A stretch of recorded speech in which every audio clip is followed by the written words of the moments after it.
Hey, Carolina here.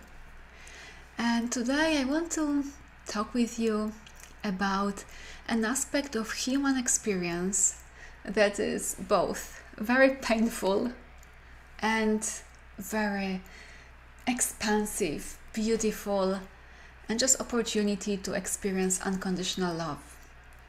And I think it happens to everyone. Definitely, I've experienced so many. And I know it's not just my experience, it's present in mythology, in folklore, in fairy tales. And it is like universal human experience. I know many people talking about it.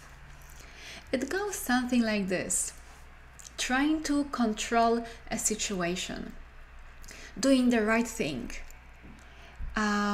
fixing, controlling, and then either others are not cooperating, or something happens and there is failure.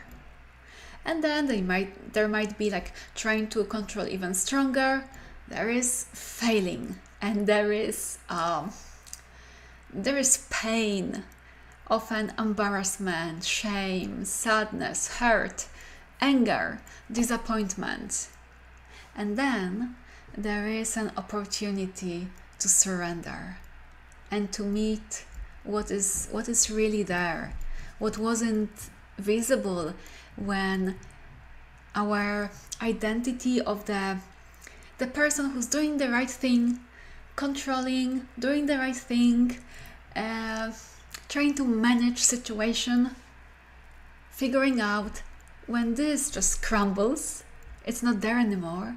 There is opportunity to fall into the arms of something much bigger. And I will give an example.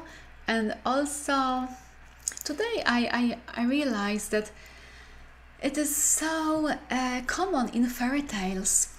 So let's stay with the fairy tales or mythologies for a moment. I totally love the motif of a person going through some difficult journey, maybe through maybe dangerous landscapes, can be like ocean or dark forest or steep mountains, and it's hard, it's difficult. They are almost losing faith. Maybe they are hungry. Maybe they don't have any more power. And then, usually, when it's getting dark or in the middle of the night, they see a little house, maybe a hut, or maybe a cave. And in that house or a cave, there is a very old person living, and they offer them comfort, rest, probably a hot meal, and usually also some very important words of wisdom. And today I realized that this pattern is happening in my life, in probably your life as well, without us realizing.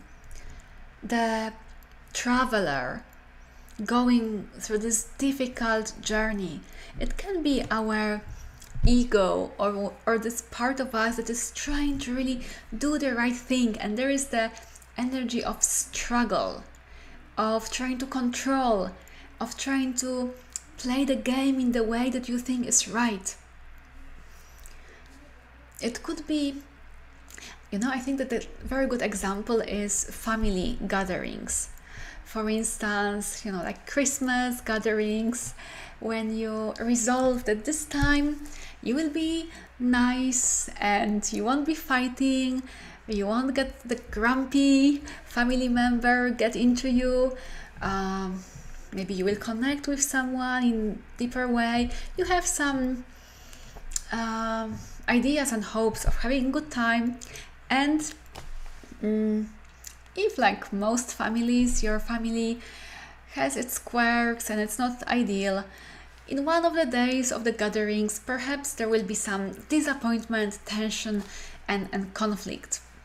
And if you're a sensitive person, you might be really hurting when suddenly, when you really tried to do everything right, suddenly you find yourself fighting with someone, or you are feeling hurt, or someone else is feeling hurt, and you feel responsible, or maybe you feel embarrassed, ashamed, guilty, hurt and sad, disappointed or angry, something like that. You know, you tried something, it didn't work, you failed in it. So family gathering is just one example, but it can be also work, relationships, or even something that you are doing by yourself. Although I think that the interpersonal element amplifies all the feelings.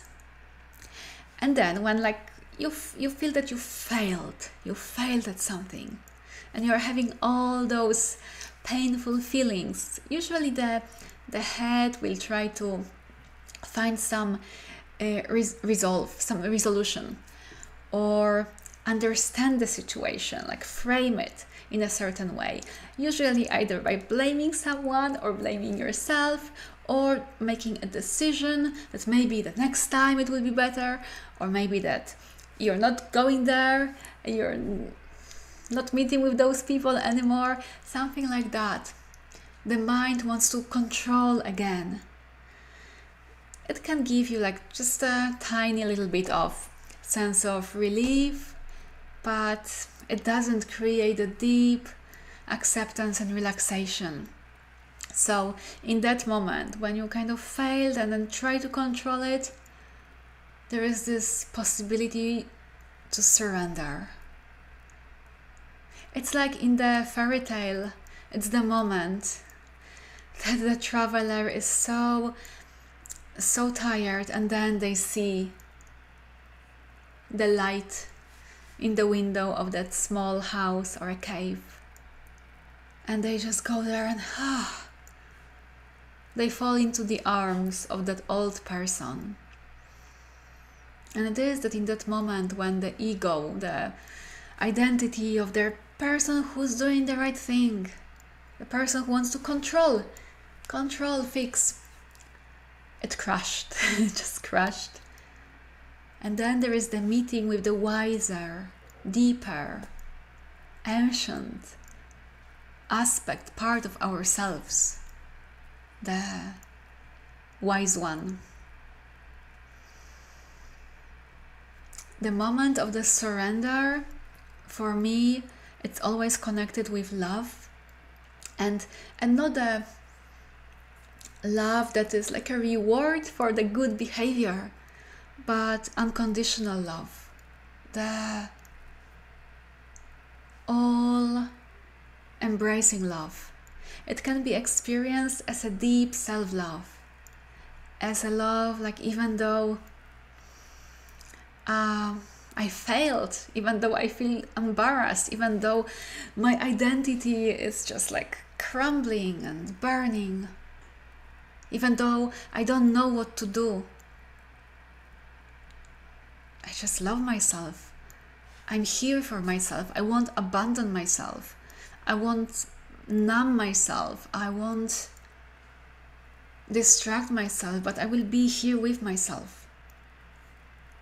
Or it can be experienced, it's not either or, it can be also experienced as falling into the field of love, like love of universe that is just holding you there, love of God, goddess, source. It's amazing then that when something crumbled, it opens the door to experience like the deeper, the real thing, like some illusions. Nothing wrong with them, But when they crash, when they disappear, there is this beautiful field of expansion and surrender to love. It's like the person from the mythology, from the fairy tale, falling asleep in that house of the wise one. I'm curious if you recognize this motif of struggling, failing, and then having the opportunity to surrender, and to really embrace yourself as the very imperfect, not knowing what to do, not able to control life human being. And there's a paradox in it, because usually it's then when we find the possibility for true connection and true influence and true inner power. Yeah, so that's what I wanted to share. I know that my lighting is a little bit strange. I might be looking like a ghost.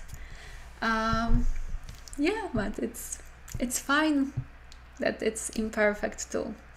Okay, I'm wishing you a wonderful evening or day, to be filled with the connection and sense of the all-embracing field of unconditional love that is holding you, even if you're hurting, even if you're failing, even when you are struggling, and always inviting you to just surrender to its arms.